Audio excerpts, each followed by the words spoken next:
I put the sign-up sheet is right there. Unless you want to, yeah, I think we'll do it from here. Okay. I feel very game showy with this. I'm calling this meeting the school committee meeting to order at the school committee meeting, this public hearing on the proposed Powderhouse Studios schools. It's the second of two. The school committee is very, very in support of innovation, and our job is to evaluate this proposal, both on the merits of the school, but how it would fit into the district. And we are concluding 2 weeks of very intensive office hours. There's more this week. We are trying to hear from as many people as possible. We have interpreters here. There's Gina. Can you two introduce yourselves? Raise your hands and introduce yourselves. And I believe our Portuguese interpreter is homesick. Hi, my name is Jocelyn Dennis, and I'm here to serve as an interpreter in Spanish. Me llamo Jocelyn Dennis y estoy aquí para servirles intérprete en español. Si alguien necesita un intérprete, por favor, levante la mano. Gracias. Hi, my name is Gina Miranda. I'm the Haitian Creole interpreter. Moi rele Gina Miranda. Si nou bezwen aide en créole, moi la pou aider ou. Thank you very much. I'd also like my school committee members to introduce themselves. I don't know how, how Phil Donahue I can get here. Can you stand up?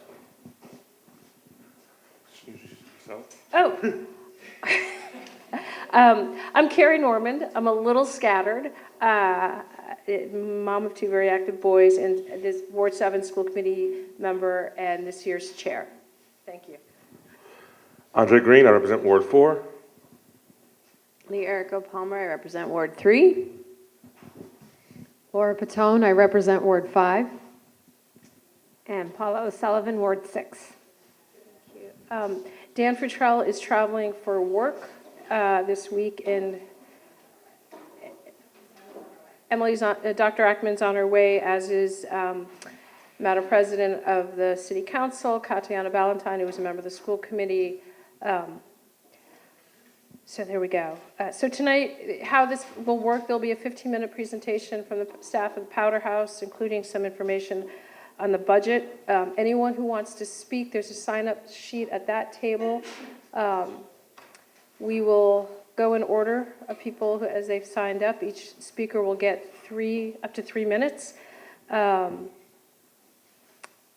personal comments. We're speaking about the proposal tonight. The other thing about a public hearing is the school committee will not respond. Our job tonight is to listen and listen very, very hard. What else is there? We're looking for as much information and input as we can before the March 4th vote. We have 2 more full school committee meetings. One is Monday, February 25th, where we'll start deliberating, and on Monday, March 4th, where we'll take the vote on the innovation school. And each speaker gets 3 minutes. Did I not say? I'm getting there. You guys are good, but so if you don't choose not to speak tonight, that's fine. If you have more thoughts afterwards, you can contact any one of the school committee members in writing. You can call us. Whatever means of communication, we are all sharing. If one of us gets a letter, we're sharing it with everybody. So if you don't want to, you can send it to all of us, or if you send it to one of us, you can rest assured all of us will get that information. So the school committee will make their decision based on the school and also in the context of the entire district. There's a huge amount of information, from very large things about staffing models and curriculum to details. Like yesterday, I learned that if you refer someone to Powderhouse and they hire that person, they'll give you $15,000. So we are struggling enthusiastically embracing the amount of both large ideas and small details that we're trying to understand and to know and to be able to evaluate this proposal thoroughly. I think that is it. I'm sure by the end of the night we'll all have more questions, and all questions are being recorded by Dr. Curley, and we will attempt to answer them. And then, Shauna Lynn, are you doing the presentation tonight? So I'd like to welcome Shauna Lynn Duffy from Powderhouse Studios to do this presentation. Thank you.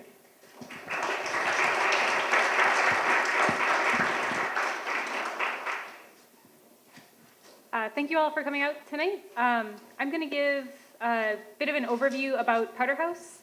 I hope that for people who are kind of hearing this for the first time, that it'll give you a foundation to understand it, and for people who have maybe been following along, we're at the last hearing, it'll also be giving you some new information. But I'm also going to keep it brief because tonight is mostly about hearing from you all.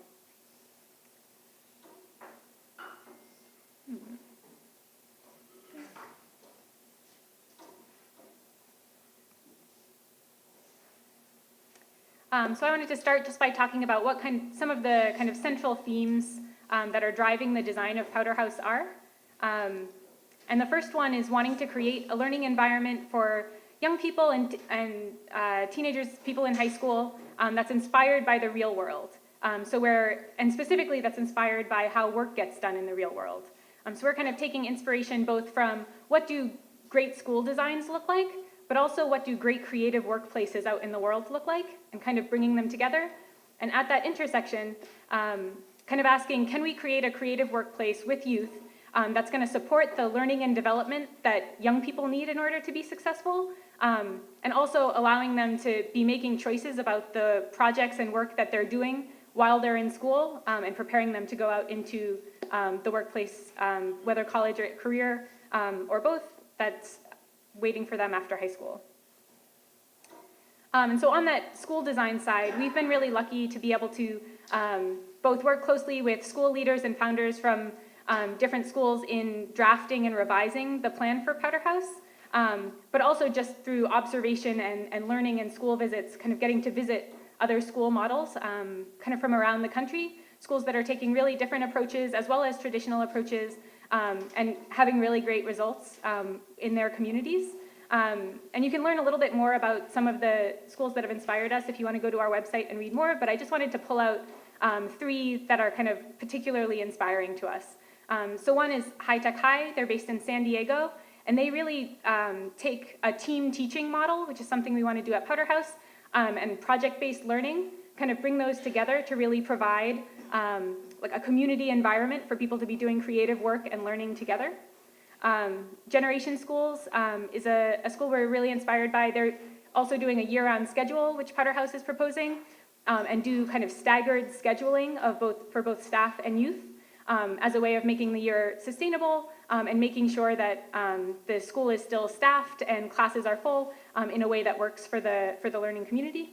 And the third is the Harlem Children's Zone, which is a school, but also much more than a school in Harlem, that's really built on the idea that you need more than just teaching and learning in a school. You also need wraparound supports. You need to take social and emotional learning. You need to take the needs of families as well as their children into account when you're thinking about what people need to learn in a school. And sort of at the center of bringing together that creative workplace and great school model, the kind of unit of work, the thing that people will do at Powderhouse for most of their time is projects. For us, projects can look a lot of different ways. They might involve reading and writing. They might involve building things, programming computers. But we want young people to be able to make choices about what types of learning experiences they want to have, what types of projects they want to do. Some of those might be independently chosen and just come from their own interest and passion. Many of them will come from programs and seminars that are designed by staff, and kind of lead young people to design projects of their own based on the themes and content and topics of those programs. And all of those learning experiences, whether they're projects or programs, or internships or community-based experiences outside the school, will get reflected on, critiqued, and documented in a plan called the Individualized Learning Plan, which is kind of our idea for how we want to organize the learning and progress towards graduation that young people at Powderhouse make through their creative work. So kind of by looking at that plan, seeing the progress that a young person is making and reflecting on that, staff can then work with young people to decide what types of projects and learning experiences do they most need to tackle next in order to be successful and kind of on track both to graduate, but to meet the goals that they're setting for themselves and the aspirations they have both in high school and after high school. And another big part of doing projects is that while there's content and skills and stuff to be learned, academic things to be learned, there's also a whole set of skills sometimes called like 21st century skills, things like collaboration, critique, self-management, that are really important to being able to manage yourself and manage your time and to get creative projects done in an independent way. And when we say independent, we don't mean by yourself, but just being able to guide yourself and do that self-management work. And so something else we're going to be really focusing on is making sure that we provide the support and the time and explicitly teach those self-management skills just as much as we are the kind of academic and core fluencies of the school. So all of this work is going to be happening in a smaller, more intimate environment than a lot of schools. We want to enroll cohorts of 30 to 40 kids each year of mixed ages, around 13 to 15 years old. And each of those cohorts will stick with 3 core staff members, and they'll do kind of a looping structure, so staying together year after year. And each of those 3 staff will have an area of responsibility in supporting the learning of their cohort. So one will be focused on project management, one on program design, which is like curriculum development, and the other around youth advocacy. So making sure that the non-academic pieces of a young person's experience are getting brought into their time at Powderhouse and getting taken seriously as things that impact learning in a school. And then the same way that projects are the work that people do, some of the threads that we're focusing on as a school, kind of the curricular focuses, are computation, narrative, and design. And so when we talk about computation, we're talking about digital literacy, computer science, building things with computers. Narrative is storytelling, persuasive speaking and writing. And design, we think about it as kind of solving problems with a particular audience in mind. And so we're taking these focuses not because we want only young people who are interested in like becoming computer scientists or journalists or product designers to attend Powderhouse. Instead, we think that by engaging with these domains, doing things in computation, narrative, and design, you're going to come out with skills and fluencies and like the ability to use tools that are going to serve you no matter where you decide to go after high school. And so that's sort of our design for the model itself, but it's also important for us that we want the school to be in Somerville. And in a personal way, it's because a bunch of the Powderhouse team has originally started working together doing in and after school programs around Somerville about a decade ago at a nonprofit called Sprout. And this is the place where we've been living and working with youth and families in particular for a really long time. And so we just see Somerville as a really special place, both from an educational perspective as a community, and it's where we want to put down roots. We also see Powderhouse as kind of a new option that can be offered at the high school level, specifically for young people who would benefit from one of 2 things. So one being someone who'd benefit and kind of thrive in a smaller scale, more intimate learning community, and the other being someone who'd benefit from spending more of their time at school doing hands-on project-based work of their own design. And we think this is both a unique offering, but also quite a complementary offering to a lot of the things that Somerville is already offering to high school students, whether through the vocational program, through Next Way Full Circle, or the comprehensive high school that's offering a lot of things already. We also think that Powderhouse has the opportunity to increase enrollment, specifically by bringing in families who might have chosen to leave the district for charters or independent schools, or who have chosen to homeschool, but might be drawn back in by a model like this, one that looks quite different. And we're also really excited about the opportunity for Powderhouse to serve as kind of a small incubator for the larger district, whether that's in the form of doing curriculum and professional development, and sharing that out across schools, or providing kind of direct experiences, taking advantage of the fact that we're a year-round school, to provide programming both for young people and teachers during vacation breaks or a summer break when other schools aren't in session. And so another question is, that's what the model is, that's why we want to be in Somerville, and the young people we hope will attend Powderhouse, who'll be excited about it. I talked before about that student profile of someone who's interested in being in a smaller environment and doing more hands-on work. And that's sort of for an individual student, but we're also committed as a school, each one of those cohorts that we bring in of 30 to 40 kids, making sure that those cohorts are representative of Somerville youth. And so that's just an equity commitment we have as a school. And then, as I described before, young people are coming in those small cohorts. They're sticking with 3 core staff year to year, kind of in that looping structure.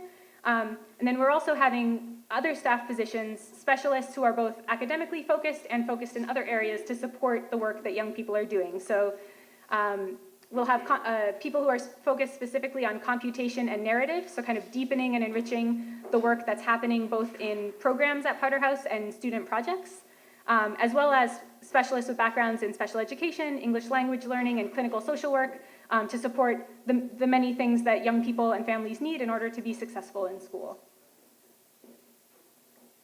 And so all of this, the people who are there, the projects that are happening, they also have implications for how the schedule of the school would happen. And so sort of making this high school work like a creative workplace and still serve the needs of young people suggests some different things about how time works. So I've mentioned already that we're talking about having a year-round schedule. We'll be off, obviously, for state and federal holidays. We'll also be taking winter and Thanksgiving break with Somerville Public Schools. And we also want to introduce a way for families to take individualized vacations to kind of coordinate that with their cohort staff, to allow them to match breaks with younger siblings or to be out of school for times that are of importance to individual families. To zoom in from a year into just a day, one of the things that projects require is just having longer blocks of time than often exists in a traditional school day. So this is sort of like just an extended version of what block scheduling looks like in some schools. So we want to take each day and split it up basically into a morning block, a lunch block, and an afternoon block. And we'll also and the day will run from 10 to 5. And we'll also be open 8 to 10 when staff will have co-planning time and breakfast will be available for young people who want or need to show up earlier than 10. And so then if we look at kind of how that block scheduling looks on the scale of a week, this is just kind of an evocative weekly schedule where those morning and afternoon blocks are programmed. And so the green blocks that you see are examples of a couple programs that we ran as part of a pilot that we ran at the Healy a couple years ago. But these are programs where young people start by doing activities, having discussions, building things all together and exploring a topic together. And then they break out into doing more divergent and individualized projects as they get to know the theme and start to get deeper into the content of those programs.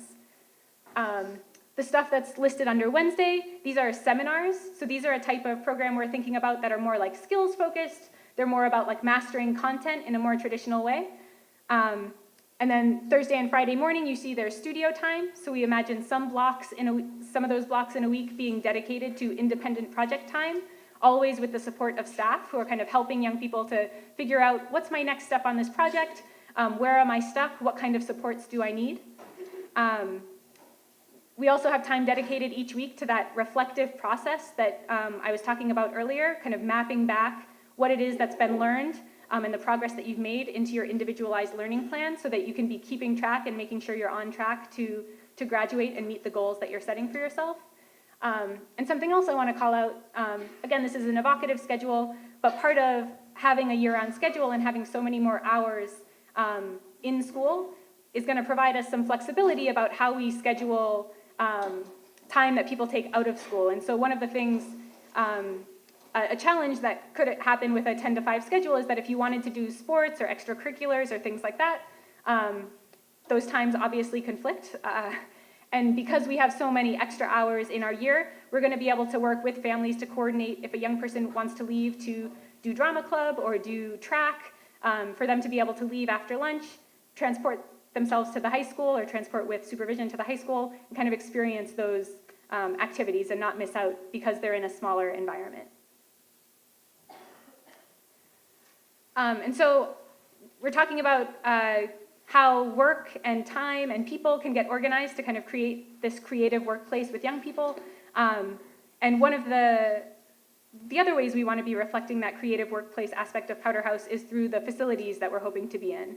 And so we're really excited to have been invited by a group called the Collaborative Living Projects, which is a seniors organization, kind of an aging and community group, who was a part of the bid for the old Powderhouse Community School on Broadway.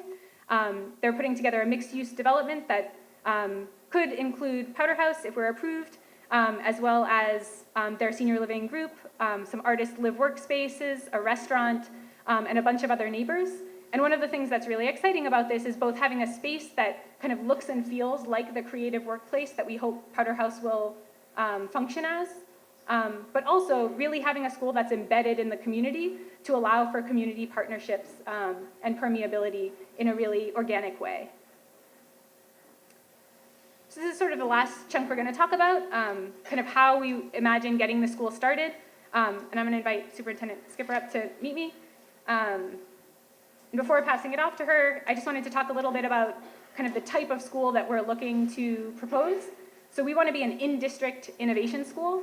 That means the innovation schools legislation is something that got introduced in Massachusetts a few years ago. And the idea was to create a way for districts to innovate and gain like flexibilities and autonomies within their district, within public schools. And there's sort of a process laid out for how to do that. And that's where you all are participating tonight. So we started back in 2012. We submitted a prospectus to the former superintendent. We convened an innovation plan committee made up of parents and teachers and principals and other representatives from the community to draft the plan, the Powderhouse proposal. We negotiated a carve-out with the STA, which was just ratified, I don't know if that's the word, at the beginning of January, and we're now in this final kind of school committee deliberation and public process. So with that, I will pass it to you. Great. Can you continue to drive there? Yes. So I think the goal of this slide was to really...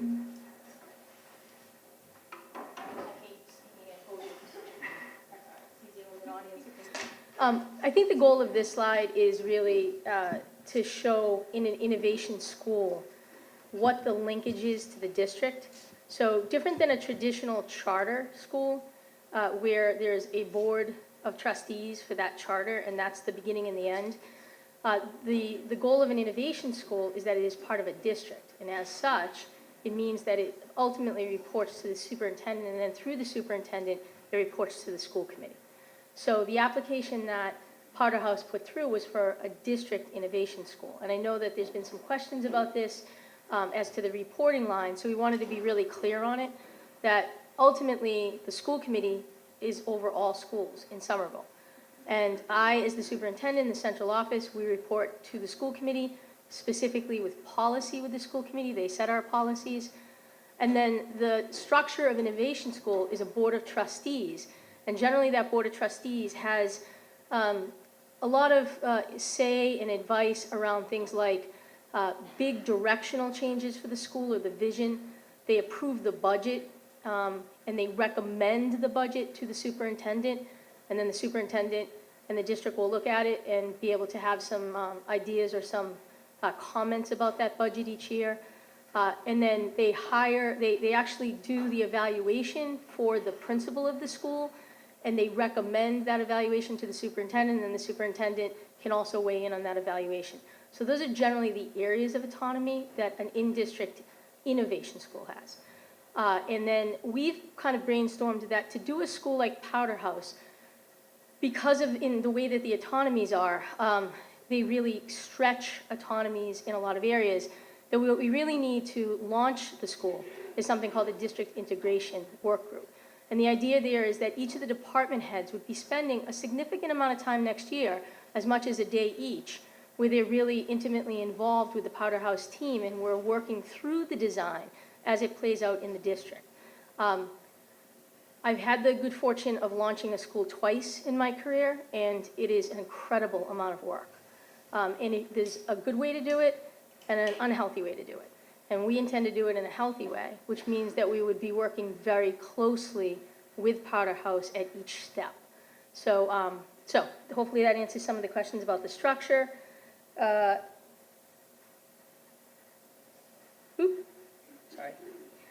A lot of questions have been asked about the budget, and this is something that school committee will be getting a lot more detail about over the course of the next week or so. But we wanted to give folks a sense of, when we talk about a district innovation school, particularly the Powderhouse design, what does the budget look like?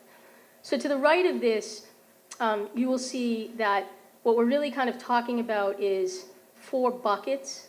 The blue line, is really just from a logic perspective to say that every year the district per pupil goes up. It does for every student in the Somerville Public Schools. That adjusts for cost of living, contractual changes, etc. The gray, which says district student services, are services that are direct services to a student, such as nursing care, such as occupational, physical therapy, speech, itinerant kinds of services, so students on an IEP who might call for that, as well as legal services that might be needed when you launch a new entity. There's often a lot of questions about it, so you will get a lot of need for a legal to weigh in on it. So this is kind of our best guess estimate with the district student services of what that would look like over the course of the 4 years. The red is the overstaffing. So when you launch a school, and in this case in Powderhouse, each year, year 1, 2, 3, 4, is an increase of 40 students per year. So their model is a cohort of 40 each. So in year 1 with 40 students, as you can imagine, it's a small, small model, but it needs the staff to actually develop out the structures of the school. So as such, in the first 4 years of building a school, until it's fully at scale, you have what we call overstaffing. More staff than you would typically have for that number of students. And so part of what we've been working very hard with the Powderhouse team on is costing out what that looks like. And that represents the red. And then the orange is what the innovation per pupil would look like. And all that really is 40 students at the average of what a student per pupil is funded for in the Somerville Public Schools. So that is actually, as you sort of see it, in year 1 going to year 4, you can see that in year 4, the cost is around $4.5 million. The gray area represents the district direct services to students, the red, the overstaffing, the orange, the innovation school per pupil that we would give for each student. Things to note about this doesn't include district integration services. So the time that the district staff would need to work with the school is going to have to come from somewhere. So this model does not include that. This assumes, and this is like an important assumption, that in year 1, 2, 3, and 4, by year 4, we would be looking at a significant amount of money from the district per pupil coming out of the general budget to be able to support Powderhouse. Now, what is unique about this situation is that there is a $10 million grant, which I know everyone's heard of. It's a $10 million grant. And the structure of the grant, the way that XQ, who is the funder, gave the grant, is that they gave it to the nonprofit. So in this case, that was Powderhouse. They did not give it to the district, and that's their structure. They gave it to the nonprofit to work to develop a model that could come into the district. But for that to happen, you have to have an MOU or an MOA with the union, which has been negotiated and ratified, of the working conditions, and you have to have a school committee vote. And you have to have a budget that's agreed upon that the Somerville Public Schools and the City of Somerville can fund and live with, and you also have to have it work in a way that Powderhouse feels they could do their model. This is just simply what it costs. We've not gotten yet to the point where we know, for instance, what portions would come out of the grant. Right now, as far as the grant structure, the red, which is the overstaffing, and the district student services, those there could cleanly come out of the grant. But the portion that's in the orange, as far as the innovation school law goes, there's 2 things that have to be worked out. And one is, what is the amount of district services that need to be reimbursed for? And then what is, in rollover dollars, money that could be carried year to year from the grant in the district budget to support the founding of the school. So that's where we are with the budget, but this will give you a sense of what it actually looks like in cost to start a school. A 160 student school is a small school. And I know just from emails, some people have gone to a small school, and there are certainly advantages to that. But as an in-district school, one of the things we have to look at is the equity across the schools. and what we're offering at Powderhouse being able to not have a great deal of disparity to the rest of the schools. That's why it's complex, that's why the grant is in play, and that's why we're trying very hard to work through that.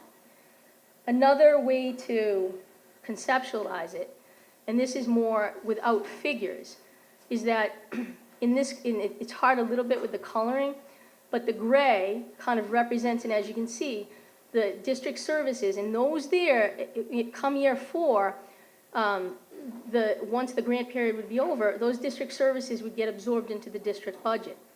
And so that's something we would have to plan for.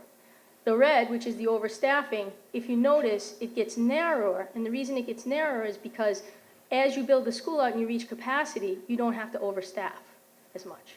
Your staff and your student population catch up. However, as you look at the yellow, you'll see the per pupil continues to go up. And so that means more and more and more of district budget would need to go to be able to support it. The green here is what we're calling exploratory options. I think there's a lot of things that we won't have answers for in the first year, but there are things that we could certainly look at as ways to offset some of the per pupil. Some of those things would be looking at extended day grants, being able to look at web design, which is a core piece of what the school's doing, and there's actually some potential CTE money around the webmaster component of it. And so those are all things that we would look at as potential ways to bring revenue into the district. But again, those are unknown, and we wouldn't know those until the later years. The other thing to say about the model, when we're taking kids in and you build out a school of 160, we can't project what portion of those students would be special education. We can't predict what portion would be English language learners. And so with some of those things being unknown, the staffing is our best estimate. It may be that we need additional special education staff, and it could cost more, or we might need less. But we're using sort of the district average because that is the goal of Powderhouse, is to serve a demographic that's consistent with the district.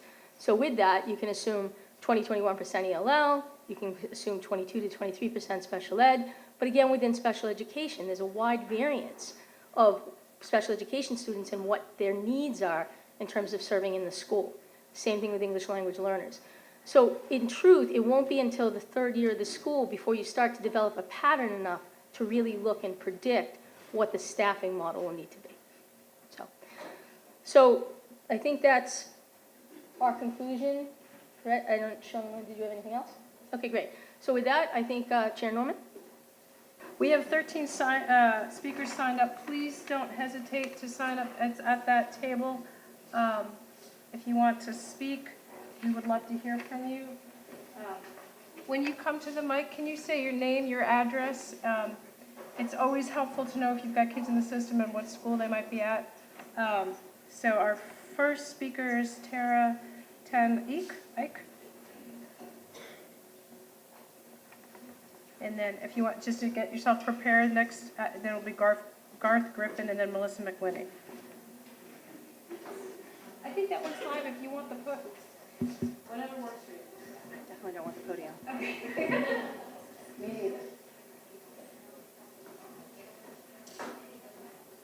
You ready? Yep, we'll go right ahead. All right. I just wanted to say thank you for having... Can you say your name and your Sure. address, please? My name is... Well, I was going to get to that, but yes. Sorry. Thank you for having us. My name is Tara Ten Eyck. I live in Ward 7 on Endicott Avenue at 22. And I live with my husband and 2 kids. My sons both attend Unidos program at East Somerville Community School. And I wanted to first address this topic through my lens as a parent. Both our children attended Pine Village Preschool in Porter Square, which is a private Spanish immersion school with families from lots of different towns. And when it came time for our eldest to transition to kindergarten, there were 4 families in Somerville who all were wringing their hands wondering which school to send their kid to. We all thought they'd go to Unidos, hopefully, because they were all learning Spanish. But it didn't work out, and every single one of us went to a different school. One's at the Healy, one's at Kennedy, we're at Unidos, and the other one is at the Brown. But in the end, obviously people have their own family priorities, and it's really important to have school choice.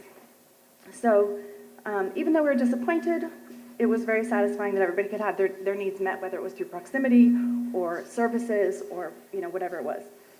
So my oldest son, Julian, he's 11 now, which means high school's very close. And this whole discussion has really evoked for me this idea of like, we are on a railroad to one school, in district anyway, for most general ed kids. And I used to teach at Prospect Hill Academy, so I know that there are other options that are out of district. My kids also have attended Parts and Crafts, where lots of kids attend also who are homeschooled, so they're all out of district. And I think most of us here are parents who have kids in the city who subscribe to certain listservs, and you hear chatter about the schools, and people are moving to Belmont, people are moving to Winchester, and people are moving to Lexington. And lots of people want to stay here in Somerville, but they want the schools to be really good. So I think it's really important that there is this quote-unquote menu option that Stephanie Hirsch had raised in one of her posts about giving people another place for their kids when they don't fit into the daily grind of like 7 periods a day, you know, from 7:30 in the morning until 1:30 in the afternoon. That doesn't work for every single kid, and those kids are leaving and they're going somewhere else. So I also wanted to talk about this through the lens of an educator. I also am a teacher. I teach math at Charlestown High School to 11th and 12th graders, and I subscribe to the pedagogical foundation that these guys are working on. I've been to Casco Bay High School. I've been to Boston Day and Evening Academy for professional development myself. These are models that are being looked after and sought for their forward progressive thinking and the ways that they're changing the ways kids are learning things to just match what's happening in our ever-changing, unpredictable world that we're living in. My son currently is board at school and attends citizen schools where they do lots of project-based learning. He loves it. And I asked him if he had the choice to go to Somerville High School or something like Powderhouse, which is modeled similarly to citizen schools. He said unequivocally a project-based learning school. So it would work for our family for sure. Plus, you know, lots of other people with different types of needs. I think it serves lots of different people. And all of that could stay in district. So I'll bring my comments to the next school committee meeting. Thank you. Thank you very much. I would also like to say, and I forgot to say earlier, at the start of every full school committee member meeting, there is public comment. You need to get there before 7 to sign in. At the school committee meetings, it is only for Somerville residents, and same forum, you would get up to 3 minutes to speak. So if you have more to say, and you don't want to, you can write it to us. You can come to public comment at each full school committee meeting, and you can also. It doesn't have to be just on the Powderhouse. You can speak to any subject in the district. And so next week, thank you. We have 30 seconds, so I'm going to flash that next time. Thank you, Sandra. Garth Griffin? Hi. Good evening. Hello. My name is Garth Griffin. I live at 66 Morrison in Somerville. And my wife and I just moved here. We don't have kids yet, but we just bought a house. So we have no desire whatsoever to go through that again anytime soon. So we're planning to stay here. So I'm here tonight to express my support for this proposal and to ask all of the decision makers to please support this project. I think that this division, as I see it, if it was implemented, I think it would become a really treasured, wonderful part of the Somerville school system. I think it would be a real jewel. And the reason I believe that is that I went to a high school that was very, very similar to a lot of what I see in the vision for this school. I went to the Francis W. Parker Charter Essential School. I grew up in Groton, Massachusetts, which has awesome public schools. It's a great school district, but I wasn't really sort of fully engaged with the learning process. I wasn't sort of really sort of bought in, I guess, on my own education. And going to Parker was a completely transformative, amazing, incredible, positive experience. And I think that this school, the Powderhouse Studios, has the same potential and could be that transformative experience for Somerville students as well. There's 3 specific things that I saw in the proposal that I want to call out. The first is the emphasis on reflection, which was huge in Parker as well, all about looking at your own process and understanding what you've done and learning from your mistakes and looking back on your own work, and I see that here as well. The second is the project-based model. Everything in Parker was totally project-based. All your work was projects, and I think that's a really amazing way to get students to sort of own their own work and be, sort of autonomous and self-directed, which are incredibly useful skills for anyone going through life in any situation. And the third is that you can move at your own pace, and it's sort of, individualized to the student, and there's not sort of this kind of a manufacturing style, every year sort of advances chunk. It's very, very individual and focused on the students, centered on the students. So I see those three aspects very strongly in the Powderhouse proposal. And I feel that going to Parker and having that experience was incredibly positive for me and gave me all sorts of amazing sort of mental frameworks, I guess, much more than just the information. It was really about how to learn, curiosity, driving my own sort of motivation internally, and all these wonderful things that I think we should strive to give to our students. So for those reasons, I'm here to express my support. I think it's an absolutely wonderful proposal, and please would ask all the decision makers to please support, and thank you for your time. Thank you very much. Next is Melissa McWhinney.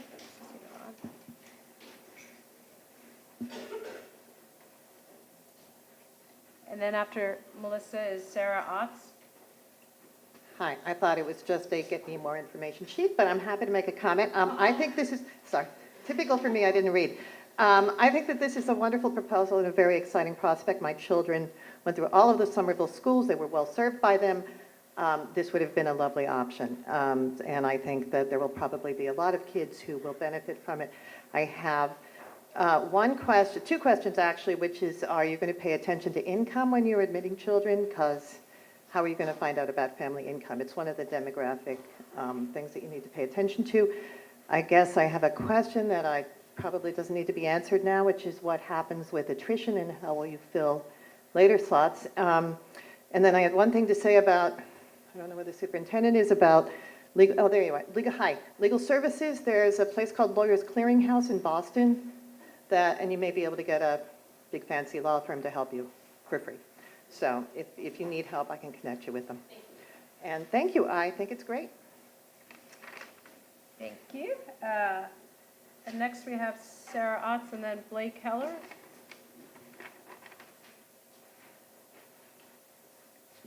Hi, I'm Sarah Otts. I live at 8 Summer Street in Ward 3. I'd like to voice my support for Powderhouse Studios. In my professional life, I'm the online community developer for Scratch, which is a not-for-profit drag-and-drop programming language used by young people in Somerville as well as around the world.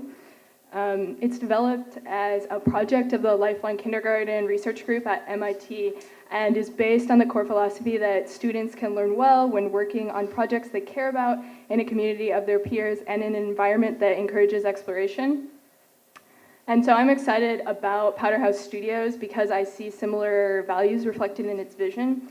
And because, like Scratch, Powderhouse recognizes computation as both an essential fluency and as a powerful tool, both for learning and for creativity. I specifically work with a Scratch online community where young people share projects they've made and collaborate with each other in an open-ended setting. So recently I asked some online community members how they've grown since they joined the community. And here are just a few of their responses, which I think reflect the impact that an environment like this can have. So, I started Scratch when I was 6 as a way to express my ideas, and now I'm going to college to major in computer science.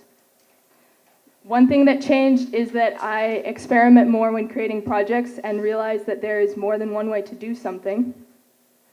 Before I joined Scratch, I was really shy, and Scratch has helped me become much more outgoing and confident. It's also helped me develop my animation and art so much. And before I joined, I had basically no experience with coding or digital art. Now I even incorporate basic trigonometry into some of my games. So when I think of Powderhouse Studios, I imagine an environment that similarly fosters this creativity, confidence, and learning, but in an all-day in-person setting with academic rigor and many tools in addition to programming languages. And to speak personally, I am someone who enjoyed attending a conventional large public high school that's a lot like Somerville High School. But I watched my younger siblings struggle with the constraints of that same high school. So I probably, as a young person, would not have chosen to go to Powderhouse Studios. But from my experience with Scratch, I can absolutely see how it would be a great opportunity for some students.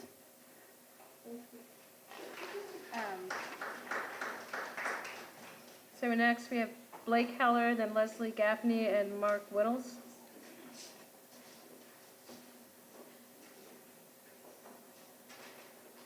Hello. My name is Blake Heller. I live at 13 Hawthorne Street in Somerville. I think Ward 6, it's a guess. Hi, my name is Blake Heller. I'm a Somerville resident, soon to be Somerville parent, and I've been working in education for the past 12 years as a classroom teacher, instructional coach, and now as an education policy researcher. I've attended many workshops, conferences, and seminars where a speaker's central question will be, why are we still organizing and running schools the same way we did 150 years ago, where 5 rows of 5 students sit through a lecture organized by content area? The path-breaking solutions they typically offer are slight variations on tired themes. A traditional lecture supplemented by online materials or differentiated small group tutoring, some novel form of behavior tracking, a text message nudge to remind students to complete their test or their homework. And any of these may be a valuable instructional tool, but not one that truly breaks the mold and pushes our thinking about what a school can be. Powderhouse Studios is the first time I've seen a proposal that truly reimagines students' educational experiences from the ground up without feeling beholden to traditional notions about what schools should be for tradition's sake. This may not be the ideal environment for every student, but giving families and students the ability to choose a novel, project-based approach to learning will make Somerville's educational landscape more inclusive and may help students who weren't thriving in a traditional school environment rediscover a love for learning and identify a purpose for developing their talents. I want to see these opportunities and choices benefiting our community, not a neighboring progressive city like Cambridge, Medford, or Everett, where demand for innovative, high-quality schooling options is just as strong. I would ask my school committee to act boldly and decisively to build new pathways for learning here in Somerville. Furthermore, as a researcher, I think it's important that Powderhouse will be a proof of concept, demonstrating for schools around the Commonwealth and the nation whether new ways of thinking about schooling can be accomplished at scale, with real students, not just a hand-selected group of high achievers or in a lab setting. It's an exciting opportunity for Somerville to stake a claim as a leader in education in the Commonwealth and the nation. Powderhouse's respect for union bargaining and support from Somerville teachers provides an example of how advocates for school choice can expand school choice and increase options for students without being at odds with organized labor.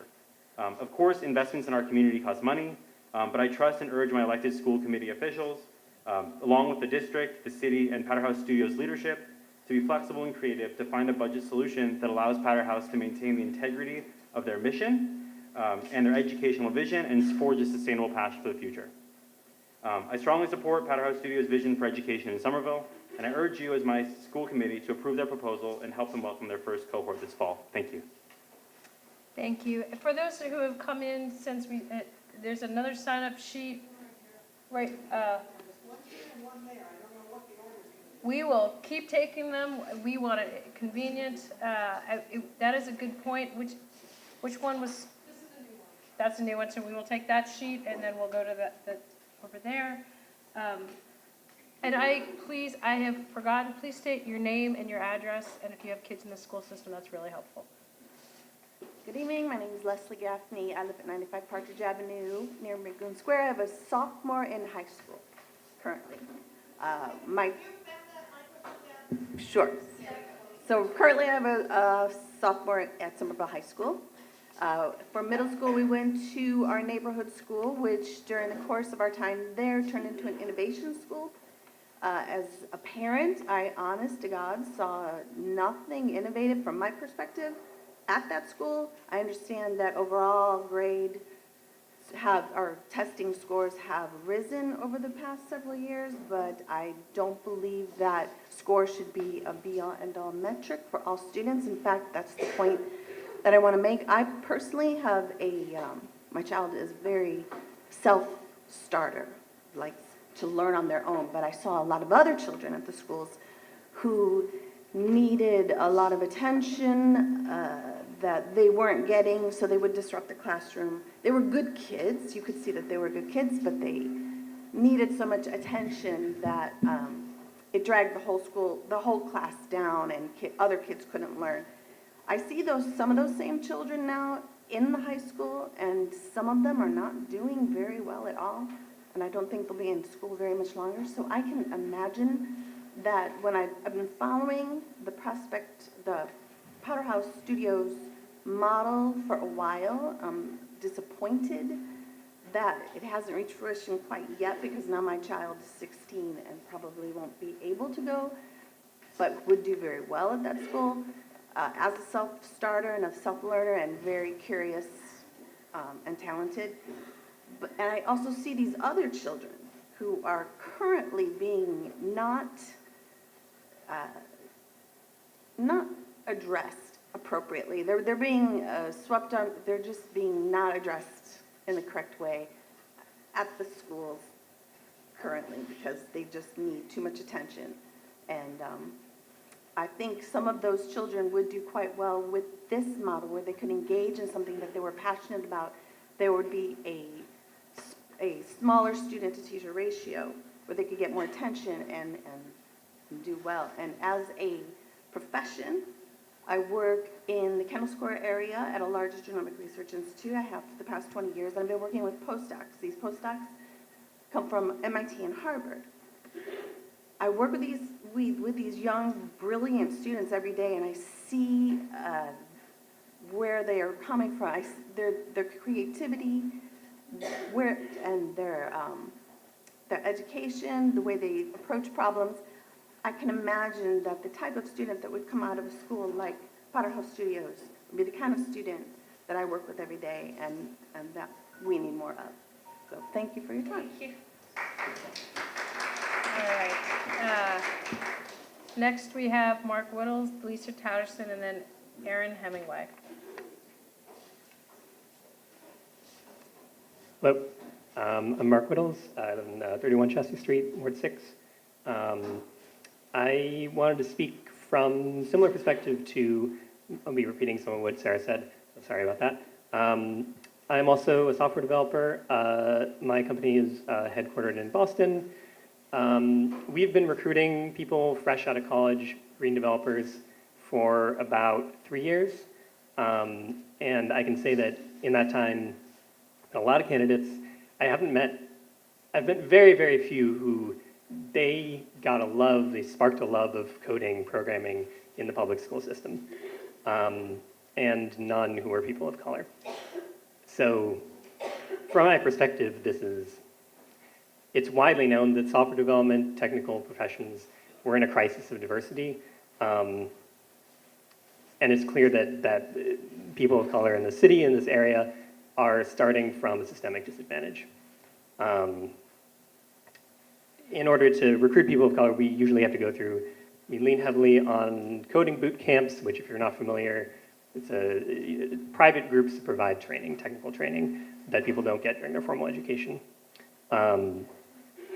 So, I'm another person like the first speaker. Sorry, I don't remember your name, but I was really lucky. I got to go to a private school that was structured very similarly to Powderhouse. I got to do my own projects. It was project-based learning. It was self-directed. There was a great computer science curriculum. That's what gave me a love for coding, for programming, for computer science. That gave me a huge leg up, and we desperately, desperately need that in the public school system. Honestly, we desperately need it yesterday, preferably. Thanks. Thank you. Next is Lisa Tatterson. Aaron, when you come up, can you grab the sheet? Can you grab that sign-up sheet and bring it up with you? Okay. Hi, my name is Lisa Tatterson. I live at 60 Wallace Street. I want to thank the school committee for considering the Powderhouse School proposal. I'm a parent of children who attend this lovely, wonderful school. I am also a high school science teacher, and I was a member of both PHS innovation committees. I would like to tell you about 2 former students who have benefited from a school like PHS. One of my students couldn't function in school. She was so worried that her grades would be bad, that she wouldn't get into college, and so afraid of failing that she couldn't do her schoolwork. She had few friends and would eat in guidance instead of going to the cafeteria, which was intimidating and overwhelming for her. She couldn't see her strengths because she was constantly comparing herself to her peers, which our traditional grading system is designed to do. In addition, she would often refuse to come to school since the pacing of traditional schools wasn't right for her learning style. She fell very far behind in her studies. The competence-based approach to learning proposed by PHS would have allowed her to work at a pace that encouraged her to focus on and be proud of her own achievements.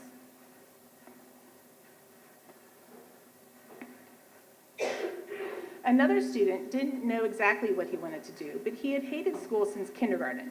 He was clearly a bright student who would have been a lot more academically successful and much less disruptive if he had had more autonomy and freedom to move. He told me that he didn't like having to sit at desks and didn't learn well by being told things. His mom had a successful business that did not require a lot of education, and he was thinking of joining her. The PHS approach for customized and self-directed learning would have supported his path in a way that would have kept him better engaged and encouraged him to broaden his horizons. The PHS proposal creates learning opportunities that aren't currently offered in our schools, and in doing so, the district can serve students who may not have been successful otherwise. As I worked on the innovation plan, I have always had students like the ones I described in mind. I've had students who internalize negative feelings about themselves because they get poor grades, and I believe students like this would benefit from non-traditional grading and a more self-directed learning experience. One of the most important benefits of PHS is that the school can establish structures and approaches that are truly student-centered and that allow the district to come closer to meeting the needs of all students. Every student has an individual profile of strengths, needs, and interests, and we need an approach to education that can work for everyone, but that doesn't have to be the same. While the proposal isn't perfect, it is a well-thought-out proposal that tries to balance many competing priorities. Making major innovative changes is hard, and I know of no other proposals on the horizon, let alone any that have incorporated so many points of view, have gotten so much input from the superintendent and her staff, or gotten as much outside funding as this one. It would be a shame to let all that hard work go to waste. The idea of PHS started over 7 years ago, back when this little girl of mine could barely crawl. She's still a work in progress, but imagine where she will be in another 10 years, or another 7 years.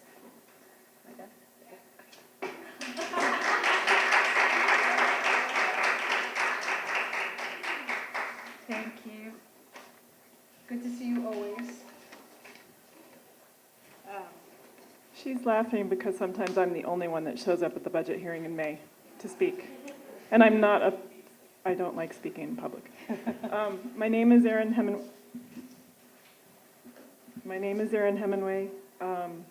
My children go to East Somerville Unidos program. And respectfully, I think the Powderhouse team has done a lot of hard work and in good faith care putting this proposal together. I'm still mulling it over. I still have concerns. And to start with, the proposal materials, I haven't seen them in another language. I feel that the proposal materials are directed primarily to English speakers. I don't know who decided that, but the optics are bad when we're talking about equity. I know there are interpreters here, and there were some at East a couple of weeks ago, but not having the materials for parents that don't speak English as their fluent language the optics are bad. At the last hearing, we didn't know about the financing. We still don't know about the enrollment formula. This is the second of 2 hearings. The budget was supposed to be presented to school committee earlier today and available on the website, I understood from Monday's meeting, but it's not. So there ought to be another hearing, I believe. The most compelling reason that got me to come across town tonight, I like the idea of this school, I really do. I think both my children would thrive there. I have concerns about the costs. I have concerns the community does not understand the tactical cost this will take to each of us on an individual basis. On Monday night, we heard reduced classrooms, we heard closed classrooms. People need to know how that will affect them personally.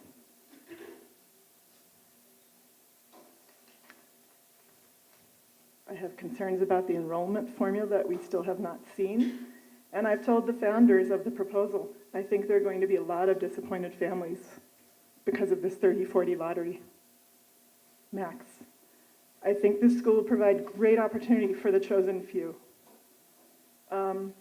I personally don't feel that taking 4 by 40 benefits the whole district like the proposal overview says. And this is where I keep having pause. I understand the desire to have a separate multi-year school. But for the children who are denied a lottery spot, they're not benefiting. For the children who might be denied a lottery spot if Somerville reduces the cohort size to pull in children from outside of Somerville to raise revenue, they're not benefiting. And I ask again,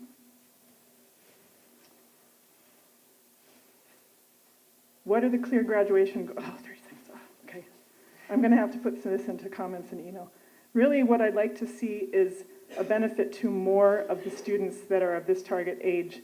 You could still have a separate school, but maybe have a year-long project-based school as a pathway for all Somerville High School students. Send them there for a year, bring more kids into this system so that it's not 4 by 40 at the end of 4 years. I'm not sure if we're going to have more than 160 benefiting from it. That's about all the time I have. Thank you. Thank you. Please, you can always send your comments in written form or call any of us if you don't want to write. We will talk to you. We will meet with you. Very important to hear from everyone. So our next lineup, we have Rachel Bogan, very small handwriting, and then Emily Bogan, Will McFarland, and then Katie Gordowski. Sorry. Okay. Actually, Emily's not. All right. Sorry, she has the easier name to pronounce. Hi, my name is Rahul Bhargav. I'm speaking as a couple different hats. One as a parent with 1 and soon 2 kids in the school system. Second as an educator. And third as someone that's sort of studied and thought deeply about the approach that's being proposed. So I have a few comments I want to make. One, I'm super excited to see Somerville continue to get proposals that offer educational spaces that create different paths for different types of learners. I know we have some of those, and I'm super excited to see more develop because as other folks have said, it doesn't work to have one model, and we need to support that structurally as well as in classrooms. I'm super excited to see a model being proposed that is inspired by some of the ones that are held up as testaments to novel approaches that change people's lives. Whether you start from things like Reggio in Italy, or things like universities here around us, to things like the Boston College, to the Children's Zone in Harlem. You look at the elements that bring those together, and the elements that really make impact, and you see things that develop a love of learning. You see things like a space that fosters independent thinking, that fosters interdisciplinary collaborations, and that fosters projects that sort of push boundaries. So this is just to respond to whether it needs to be a space. You can't pull off these changes in approaches to learning in spaces that don't allow for them. I've seen that throughout my career of learning and working in informal learning spaces for about 20 years now. And I strongly believe that it's true in many of the examples that folks have already raised of places where they had experiences like they think are in the proposal. Second piece, so first one is space. Second piece, community, which was touched on here. The idea that you have a school that sets itself up to have more porous walls, I think is another invitation to rethink some assumptions that are embedded in the schools that we have right now, and gives us a chance to create a space where we can experiment with that and the models of success that exist, and then bring it back into the school system at large. And then the third is the invitations for learning, not only for the students, which is a totally different setup, but also for other teachers to come in. So a couple of last points I want to make. One, models like this, just like my children, my daughter is in Unidos, you can't bring kids in and out of it. It doesn't work. You have to do immersion. That's the only way it works. And I mean, you can see that in the Unidos model. I wish Unidos had something like a district innovation working group to take something that's offered at one school and push it out to others. I wish we had that for language. So I'm super excited to see that offering here. So just to close, I respect the efforts of both the superintendent and the team that's putting this offering together to work together to try to figure it out. And I'd like to thank the school committee for the time.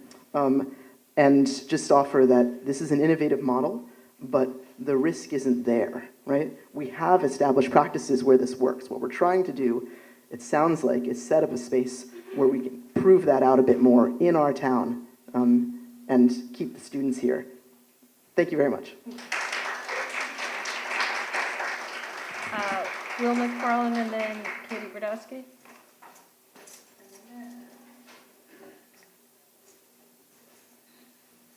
Hello, good.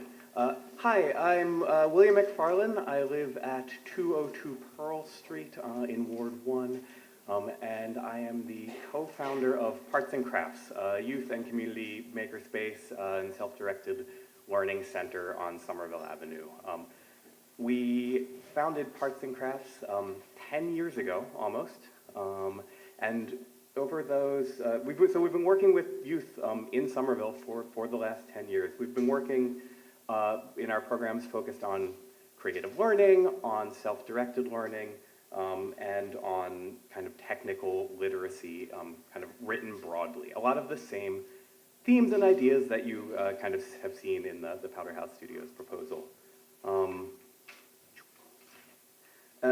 We work with kids on programs on our site, in our space on Somerville Avenue, but we also work with kids around the city of Somerville and also in kind of the wider Boston metro. We work with kids in the Somerville School District at Next Wave School. Yeah, well, come on over. Come on over. Sorry. It's an obstacle. Hello, okay, good. Work with kids at Next Wave Full Circle, the city's alternative public school, and we also work with local community groups like the Welcome Project. One of the things that we have seen over the last 10 years is that not fitting into school is a cross-cultural, it crosses all cultural, economic, and racial boundaries. It is not every kid, but it is every kind of kid who has trouble fitting into school, whether that is for anxiety around testing and the sense of testing, whether or not that is actually, whether kids are actually constantly being judged. They frequently have a sense that they are being judged. Sometimes it's social dynamics. Sometimes it's just kids don't like being told what to do, and maybe they should learn to figure out how to engage with that, but sometimes when you're 6 or 7, it's hard to figure that one out, and so they have trouble negotiating these spaces. It happens kind of across all cultural boundaries, and we see these kids come to Parts and Crafts, and it can be, the other thing that we've learned is that finding a place that you do feel like you fit into when you have felt out of place in other communities and spaces is a literally life-changing experience. Kids come and I have seen kids kind of be transformed from kids who think that they are bad at everything, at learning, at math, at writing. And over the years, in a smaller community, in a space where we can really work with them to help them, kind of grow to thrive. The work that we've done that I'm really proud of is with all the kids in Somerville, but also the work with the district, and we've been really happy about our continued collaboration. And I want to commend the district for this whole process here.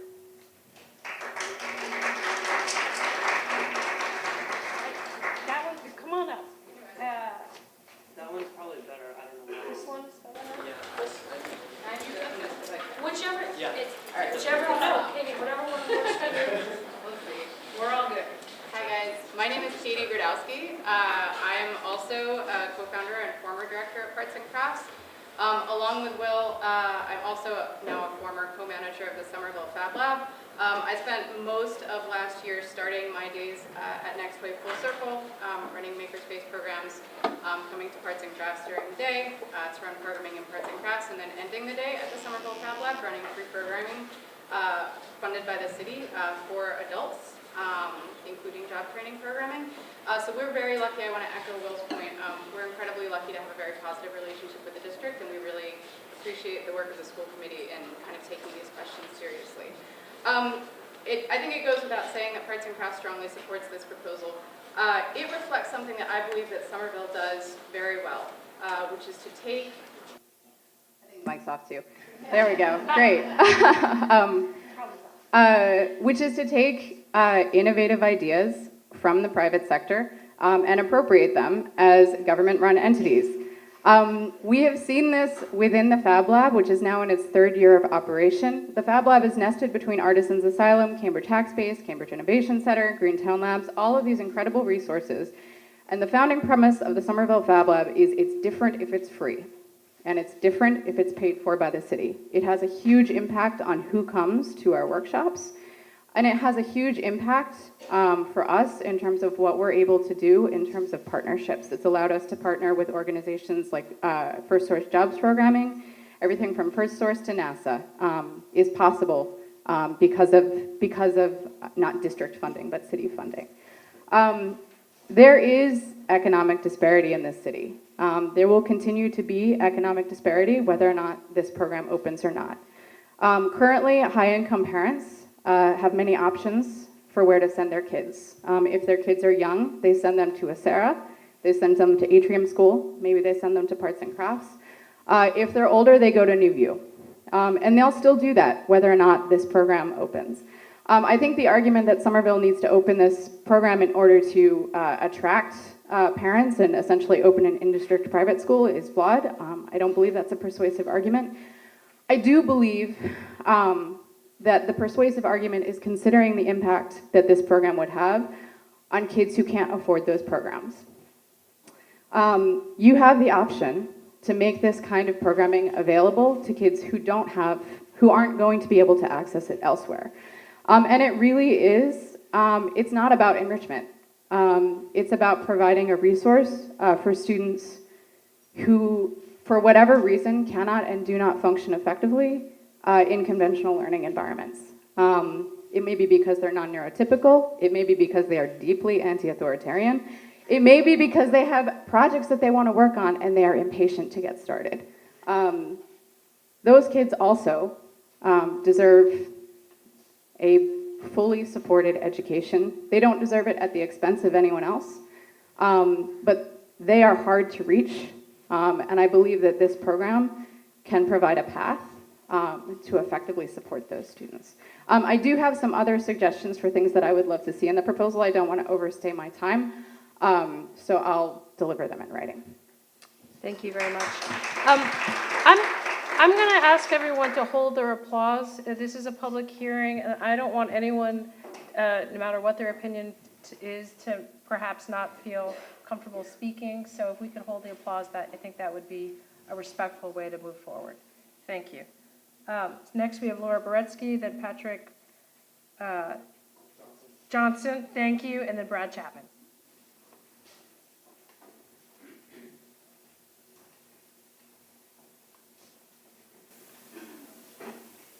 My name is Laura Boretsky. I live at 64 Hooker Ave, which is Ward 7. I have a fourth grader here at the West Somerville and a sixth grader at the Kennedy.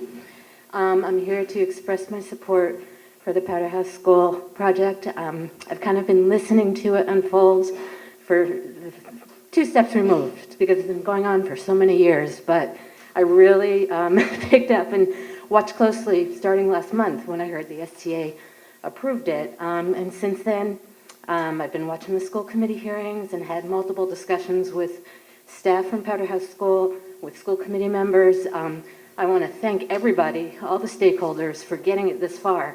I think it's actually really quite amazing that we're here. My understanding is right now, this school committee, before they could feel comfortable fully embracing this, my understanding is that there's still some questions, logistical questions, financial questions that need to be vetted through. I just would urge everybody, everybody involved to persevere and work through them because for all the reasons many people have said, I think the Innovation School, the idea of getting one here in our town would be beneficial to the students. My vision is that once Powderhouse School opened, those best practices for innovative learning would be shared district-wide in the long term. And it's this infusion of a resource that would be a shame to walk away from, to my mind. I hate talking publicly, but that's the gist of what I have to say is please persevere. I know there are outstanding questions because I've talked with many folks. Get through it, and I hope we can make it happen as a district. And I thank everybody again for all your work to get it this far. Thank you for that self-control. Patrick Johnson, Brad Chapman, and then Zanny Alter. Hello, everybody. My name is Patrick Johnson. I live at 22 Weston Avenue in Ward 7, Teal Square. I have 2 children, both who attend this fine school, West Somerville Neighborhood School, grades 1 and grades 3. First, I want to thank the Powderhouse team, Somerville School District. This seems like it has been an incredibly long road. This is my first time seeing this presentation. The amount of work that has gone into this is just mind-boggling, and I know going forward it's going to be even more work. I think this is an incredible proposal. I am so excited for this. It just makes me just all the warm fuzzies about living in Somerville to see something amazing like this grow up here. I keep coming back to this question: how do we prepare our students for the future? A really difficult future, a future facing automation, a future facing climate change, a future facing enormous problems that no one person can solve, a school that teaches self-directed learning, that teaches collaboration, that teaches all these fundamental skills that will just be essential for solving the world's problems. I think it's incredibly equitable, even though we haven't seen the lottery system being able to provide these types of experiences for many of my son's peers who come from low-income households. That is so essential. So this is just an incredible proposal. I hope you support it. It is essential to find new forms of education that can meet a fast-changing world that seems to just throw every curveball at us that we can possibly imagine. Thank you.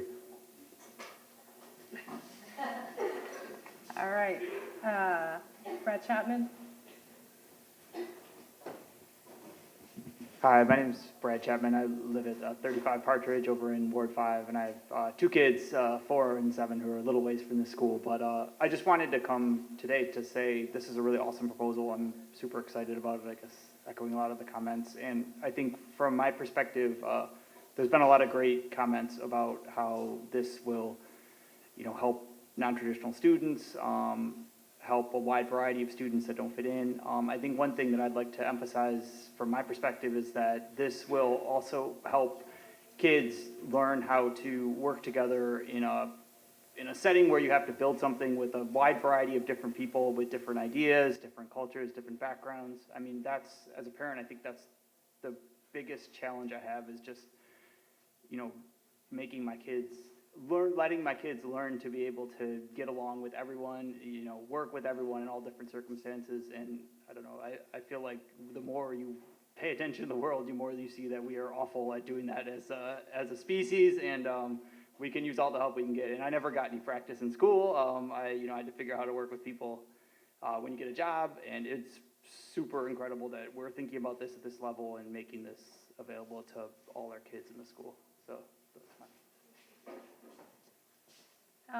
Again, if anyone has come in and wants to speak, there's a sign-up sheet right over there. We want to hear from as many as possible tonight.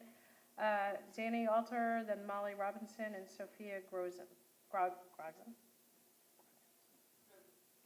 I'm sorry. Hi, everyone. My name is Zanny Alter, and I'm no longer a resident of Somerville, but I do have a lot of children in this district, and they are students at Somerville High School, where I'm a school counselor for students who have multiple risk factors for dropping out of high school. And I really appreciated this proposal. It's a proposal that has a lot in it that I really believe in and I really value. So much so that I feel incredibly strongly that all students in Somerville should have access to this type of education. And right now at Somerville High School, we are working hard planning the BAR Initiative grant to do what's in this proposal, to have project-based learning, to have personalization, to have out-of-school time experiences. So while we have this excitement in this room, this what's the word? Someone, anyone? Influx of resources, I would love to see all students benefit from that. So for the students that I work with who likely do not come from homes where a lottery system is something that families would have general access to, I have so many questions. I have so many questions about equity and about access. What does equity and access look like when we are trying to represent an amazingly diverse city, which is why I love working at Somerville High School and I love working with my students. I am biased, but I think I have the best students in Somerville. And I want to know how those students are going to be represented at this school. What happens when this lottery doesn't represent this district? What happens to our ELL students? What happens to our special education students? And what happens to the students who I consider my own? How do we support them? And how do they get access to these types of experiences which they desperately need? These are students who do not feel like they connect to school, and they are so smart. They are some of the smartest people I have ever met, and they deserve this more than anyone, and I want to make sure that everyone does what they can to support them. Thank you.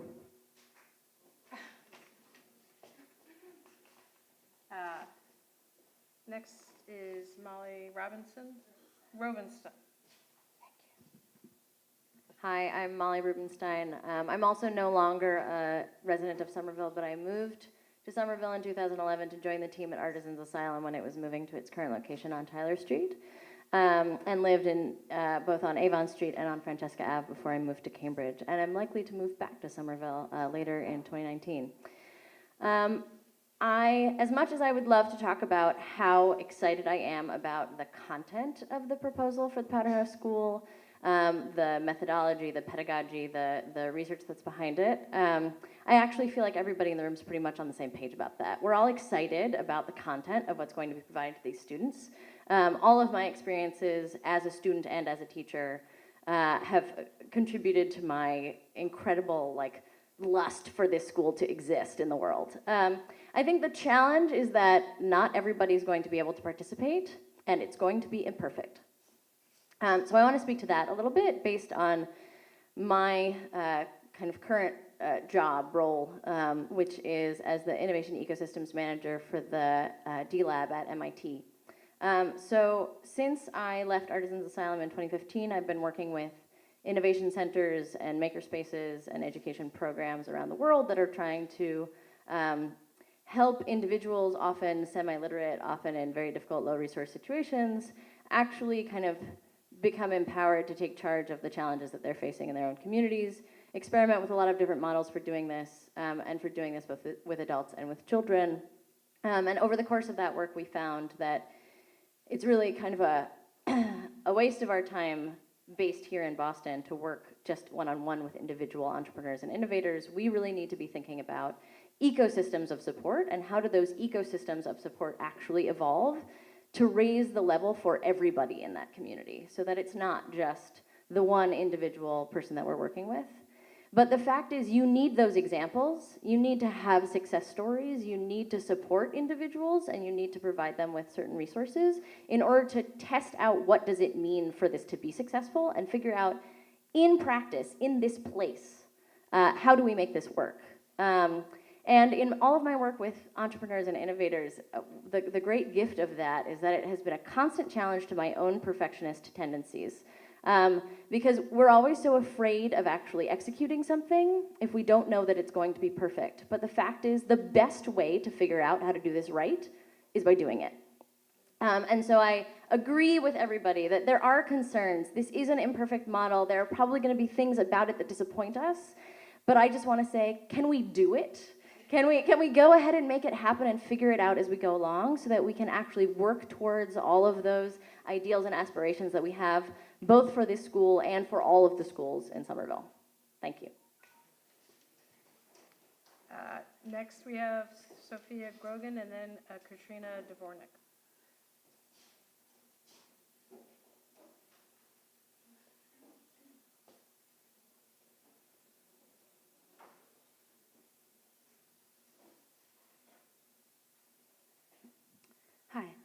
I'm Sophia Grogan, and I live at 33 Troll Street. I'm a local musician, artist, and activist, but most importantly, as a resident and as someone who was born and raised here, I would like to express my full support of this proposal. I struggled a lot in public school here. I was formally diagnosed with ADD and experienced a lot of trauma surrounding my inability to excel or perform in a uniform environment. Beyond this, I remember masking my queerness in the halls of the John F. Kennedy School at the age of 13 because there wasn't any concerted effort to combat homophobia in the classrooms.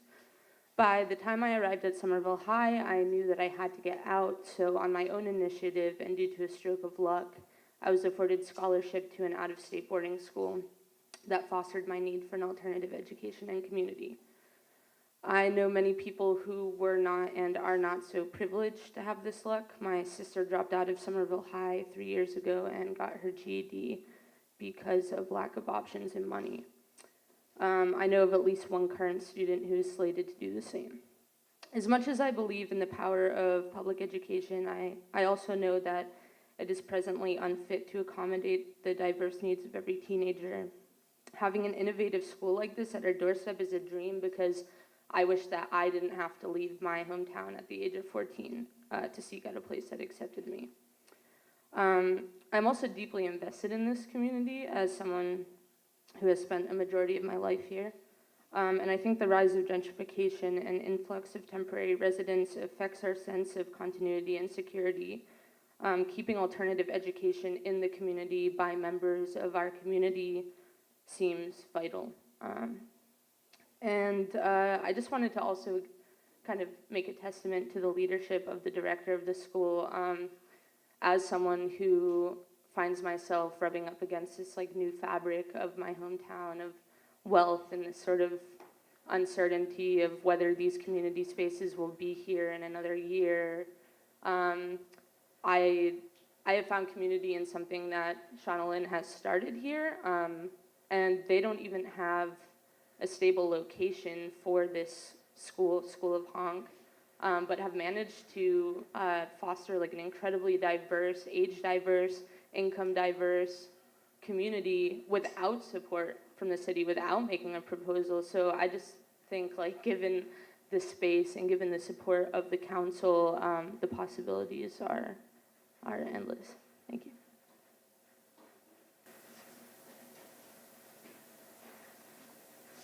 Next, we have Katrina Dvornik, and we're starting another sign-up sheet over there if anyone feels the urge. Hi, I'm Katerina Dvornik. I live on 81 Brownfield Road in Ward 6, and I'm at 7th grade in the Healy.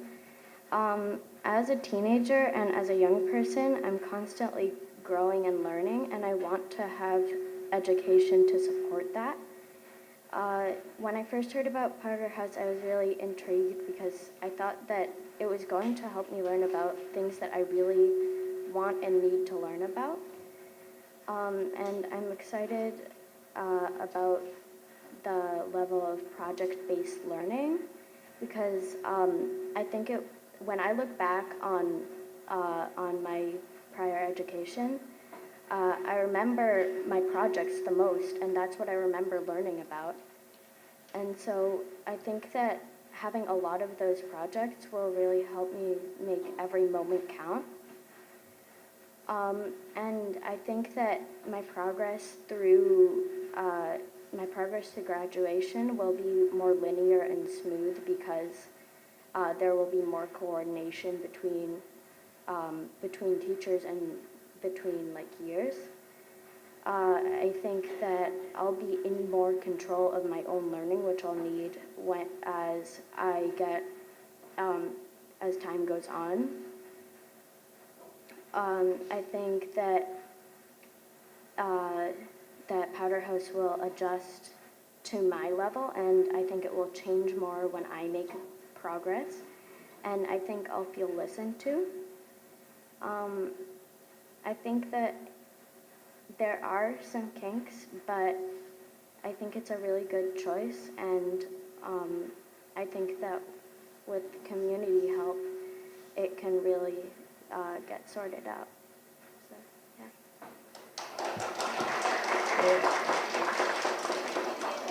Thank you so much. We love, love, love hearing from students. Very brave. Thank you. Next, we have Paula Mangelli. Manganelli. I'm butchering your name. And then it looks like Michael begins with an H. Honey.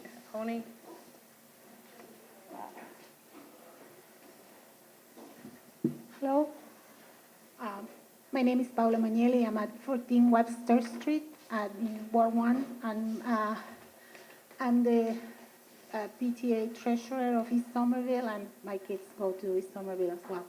So I spoke already in the previous hearing, and to that, which I've shared with the school committee, I would like to add a few points.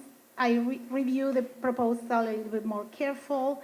I'm a little concerned about the language about intellectual property. It seems extremely unusual that Powderhouse or their students or contractors will own intellectual property. Should be owned by Somerville Public Schools in the city. That is pretty standard, the way universities own the property created under their umbrella.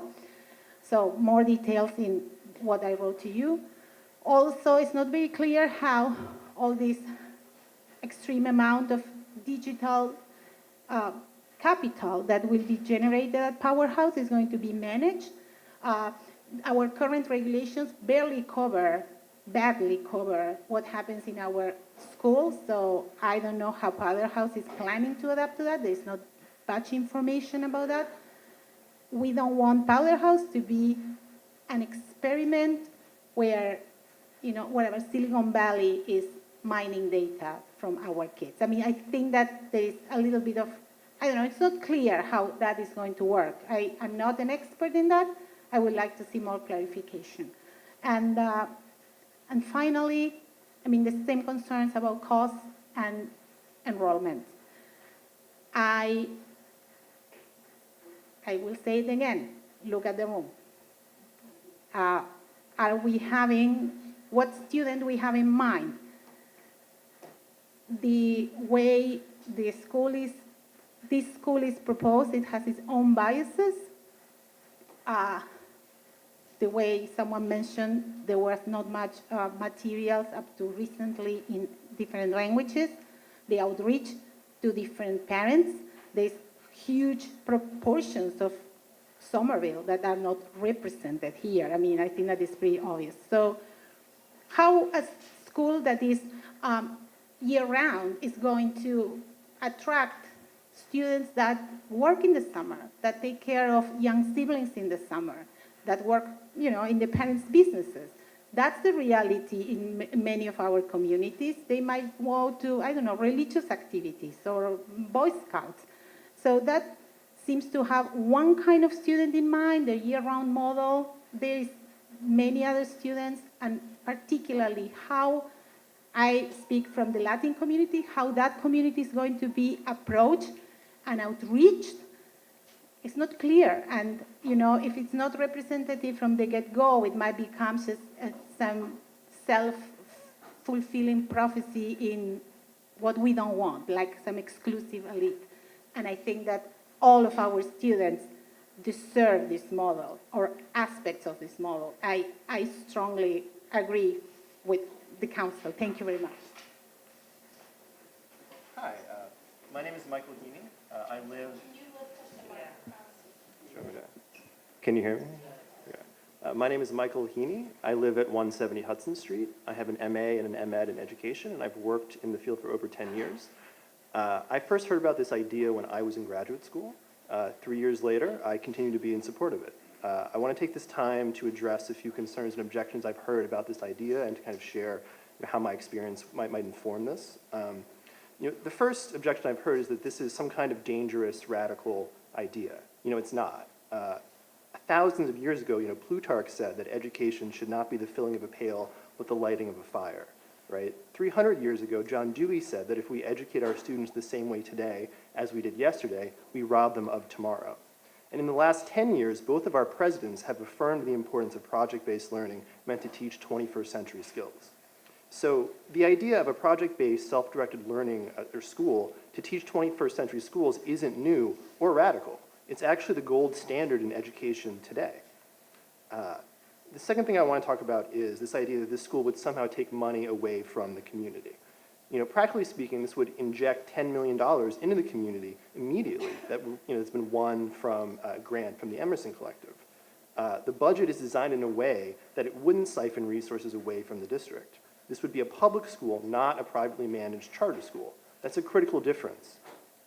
And the last thing I want to address is this sense that, a lot of the granular details and policies here still need to be worked out.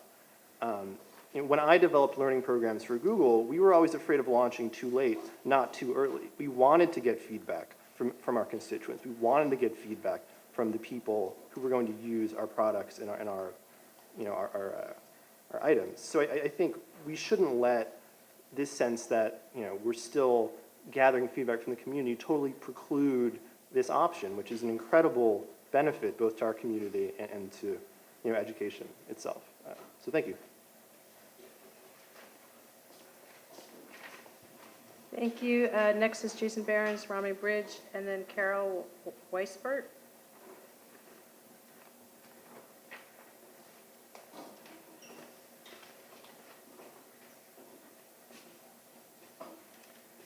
Good evening, everybody. I just want to... Oh.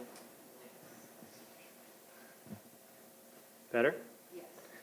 I'd like to start by thanking the school committee for their work, not just with Powderhouse, but all that you do. We are so incredibly fortunate to have such a dedicated group of community advocates. I'd like to thank the PHS team for their tireless effort to push for new models of learning. And I'd like to thank all of you for coming out tonight to make sure that your voice and those who you feel you represent are heard. I deeply respect the work that you do, and I'm not sure if a healthy work-life balance is even possible when you work in education, but we try.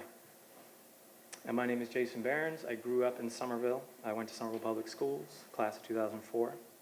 I'm now an innovation specialist for SPS and have the joy of bouncing about the district, sprouting and supporting projects of all kinds. I get to see it all, from the youngest of the pre-K students all the way over to the superintendent's office and all that's in between. Our school community is stunning.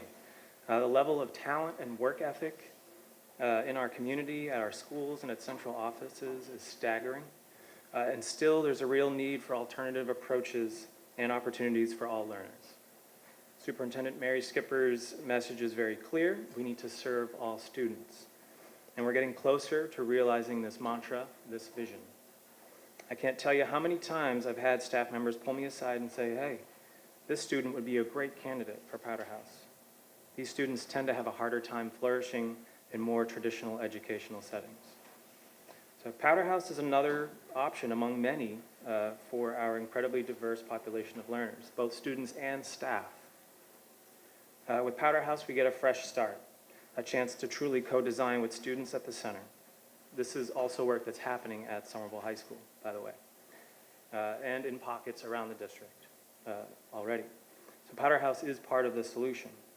I've also heard people wonder how we could possibly fund the school after the initial grant ends. And I wouldn't underestimate the talent, resources, and resolve in our community.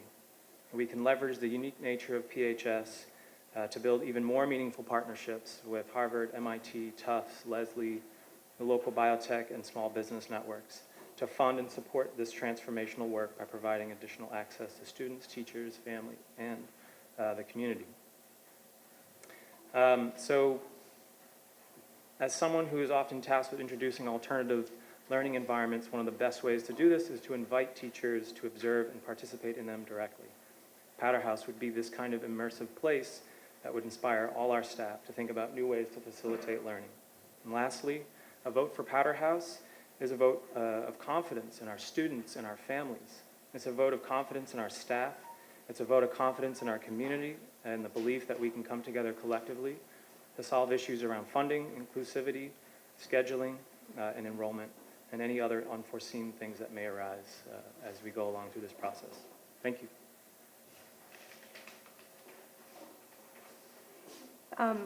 We are, I only have 3 more speakers unless anyone else has signed up or if anyone has moved to sign up. There's more over there? Fantastic. All right. Come on up, Rami Bridge and then Carol Weisbutt. And then Julie, I am going to guess, I'm going to butcher it. Oh, thank you. Well, you go ahead, Rami, and I'll sort this out. All right.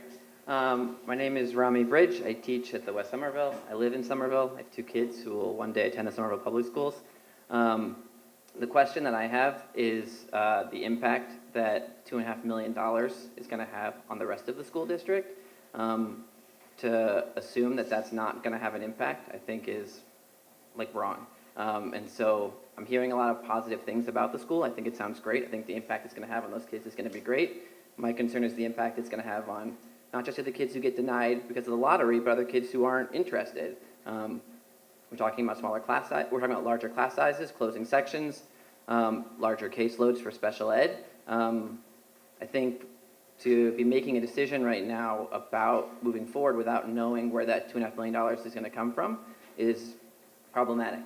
I feel like the story of government is a story of unintended consequences.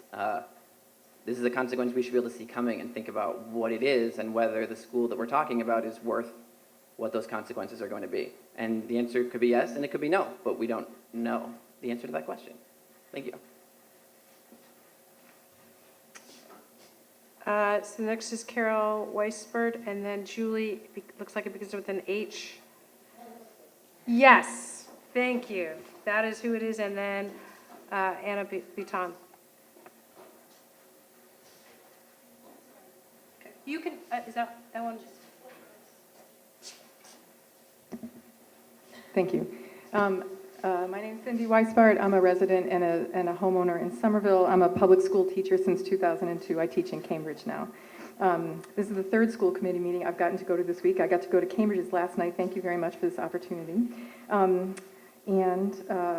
have a few remarks how in support of the Powderhouse Studios schools in Somerville.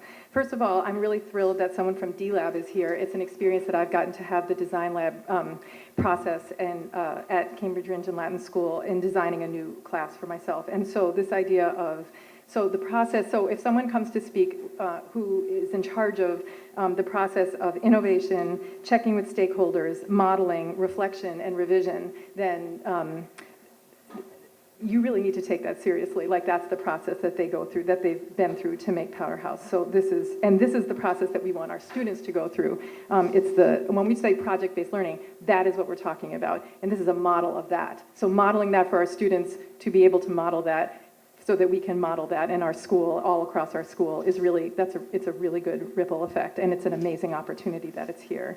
If you believe in that, you'll support this model for our students. In 1989, when I first applied to graduate school for education, I wrote about John Dewey, about the power of experiential education. I wrote 6 different essays so that I would get into graduate school on my father's typewriter, his 1947 typewriter. I still believe in it. I feel that strongly also about the typewriter and the process of learning through doing and reflection and revision. And it's what we want for all of our students.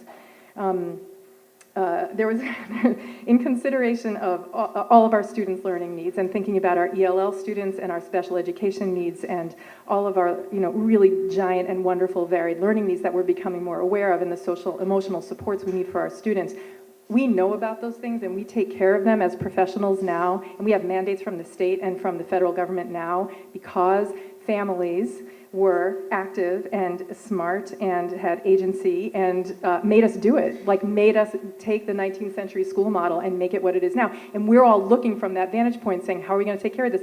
That stuff that we all expect to be taken care of, we take care of now because families have advocated for it for 150 years. Thank you. So families will continue to do that. Does that say 30 seconds? If I have my glasses off, can I keep talking because I can't read it? Okay. It's great to be old.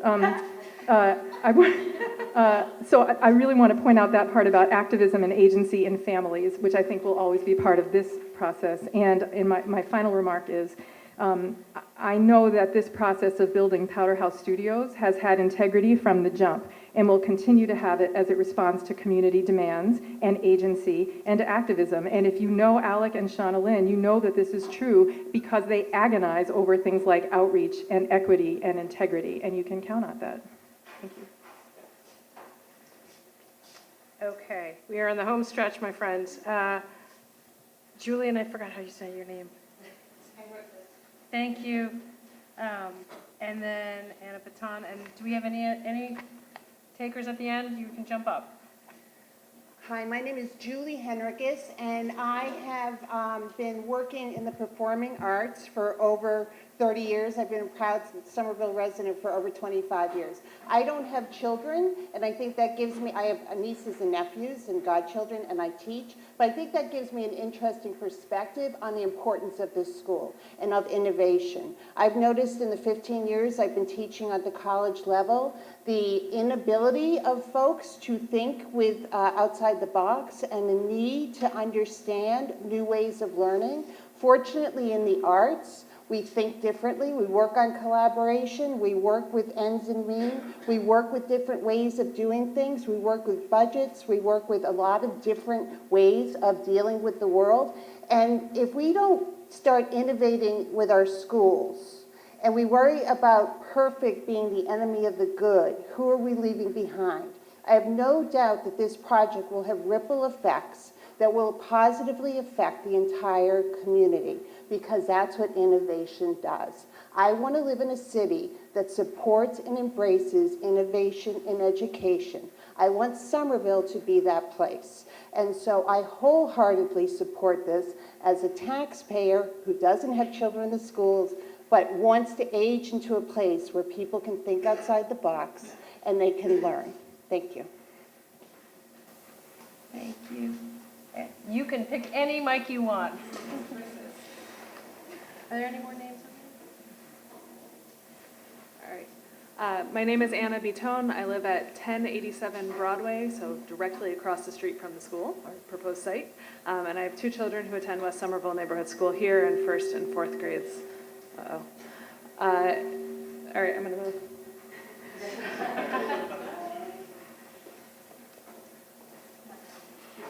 Keep the camera person busy. Okay, so thank you to everybody, to the school committee and Powderhouse and superintendent. Thank you all. A couple things that I just wanted to say. One is I think it's a very exciting proposal. I was very successful in high school, but also bored and was in a place where I felt like an outcast and a loser because I was interested and excited about doing things. And so I could see how this type of model would have excited me quite a lot. A couple concerns and sort of frustrations and things that have come to mind for me are kind of some of the more nitty-gritty implementation type stuff.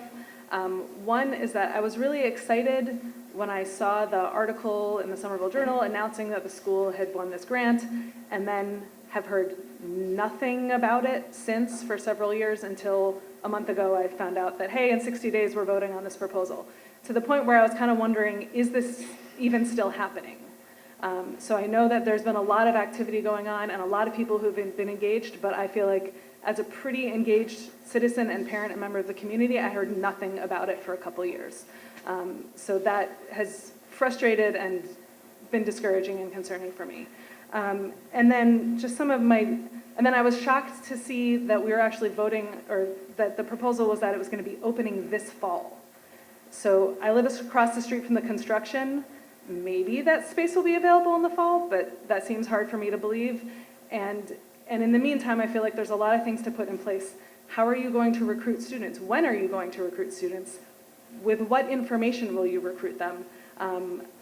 The proposals all seem very nice to me, but pretty vague. I don't know that I would have enough information as a parent to feel comfortable signing up for this at this point, and let alone being able to tour the space and see what that looks like. So that is a big concern for me. And then similarly, I don't know if you already have your staff hired or if you would be entering the hiring cycle. How does that line up with when teachers are normally in the hiring cycle? And are you going to be missing your chance to get some of the people who you would really want to have in time for next fall? So I don't know if there are requirements for your grant that you would need to be open already this fall, or if you have the opportunity to open in fall of 2020. If you have the opportunity to open in fall of 2020, it seems to me that you'd be much better positioned to be able to open at that time, including the approval now. And then just to echo, I think this is a wonderful opportunity. I think it would greatly benefit the students who are able to attend. I don't know how much is really reasonable to expect a startup school to then also be pushing out into the broader district as a whole, but I would really like to see a lot of those concepts and opportunities being applied across the district. Thank you. Okay, we have Maureen Chu has signed up. Is there anyone else? All right. Maureen, you can.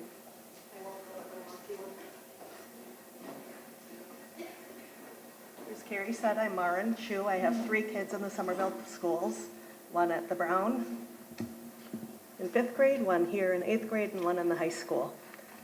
I had a very eloquent statement prepared, and I left it at home, so I will give you this instead. My kids are getting a great education in Somerville. They are thriving, but I recognize that many kids don't succeed in the traditional school model. Somerville prides itself on being a progressive and innovative city, so I don't understand why we're having such a hard time saying yes to this opportunity for an innovative school. It'll be a great opportunity for students who aren't succeeding in the current structure. And it might cost, but with the grant, it's never going to be cheaper to expand our offerings. And how do you put a price on kids that would otherwise drop out of school? I've known some of the people in the school since my son was 6, and we went to an innovative math class at Sprout. I know they're dedicated. And I feel like we're very lucky that they haven't said, forget it, we're going to turn this into a private school, because we have put them through a long, long process. And if it was a private school, affluent families would still get to send their kids there, but the kids in Somerville who are struggling would have no other opportunities. And our entire district would suffer because we wouldn't get to learn from their shared successes, their best experiences, and things that could be applied to all of our schools. And my big concern is that it seems that people are asking them to put restrictions on their plan, to change this with staffing, to change this with enrollment, to do all these little changes. But if we ask them to make all these changes, we're not going to end up with an innovative school. We're going to end up with something similar to what we have, but worse. They've spent many years thoughtfully planning this school, and I hope you'll approve it. Thank you. All right. So that concludes tonight's comment for the public hearing. I encourage you to read whatever you can. It's on there's the Powderhouse website. There's information on the Somerville Public Schools website. Reach out to any of the school committee members. Please know the vote is, it's the way the innovation law is written. Once we get the proposal from the union and the applicant have agreed, we get 60 days. I could talk about that a lot. But we do want to hear from you. And we have full school committee meeting on February 25th. You can come and do public comment before that. And also before the vote on March 4th. Laura, did you want to add something? Yeah, I just wanted to add in that there are 2 more scheduled office hours, and I was just going to announce them. So on Friday, February 8th, from 10 a.m. to 11:30 a.m., Ms. Ackman, Dr. Ackman, will be hosting at Cross Street Senior Center at 165 Broadway, and I think she's going to be joined by Matt McLaughlin and Mike Connolly. And then on Sunday, February 10th, from 10:30 to noon, I will be hosting, along with Ward 5 City Councilor Mark Niedergang, at the Armory Cafe at 191 Highland Ave. So if you want to have an opportunity to kind of talk in a more intimate space, both of us will be hosting, but as Carrie Norman shared, that we're all happy to get emails, we're happy to get phone calls, we're happy to get whatever you want to share. Thank you.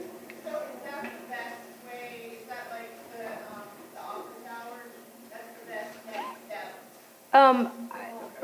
They're all, I mean, really, you can go to any office hours, doesn't matter your ward. If you wanted to try to meet with one of us individually, this is our highest priority right now. It is a decision that does not just affect this one school, it does affect the entire district. And we need to look at it not just in the next 4 years, but 10 years, 15 years, what would that look like? So we are making ourselves as available as we possibly can, so please don't. Is there any more things like this where Powderhouse people and the school committee would get together? Powderhouse, are you doing an information night? At school committee meetings, we're going to start deliberating on March 24th. I mean, February 25th. I'm sorry, it's been a long day. So if you want input, it would be great. If you've got questions you need answers to, we can't respond right now, but we would happily be after the meeting. Shauna, do you want to come up and say anything? That's what can you speak to where it is? And that's what I was. There's also a community meeting, which I think it'll be less getting up at microphones and more being able to sit around tables like these and have conversations, and that's on the 12th at the Winter Hill. What time? At 5:30. So that concludes tonight. Thank you so much for coming out. Thank you for the wide breadth of thoughts and concerns. We are adjourned.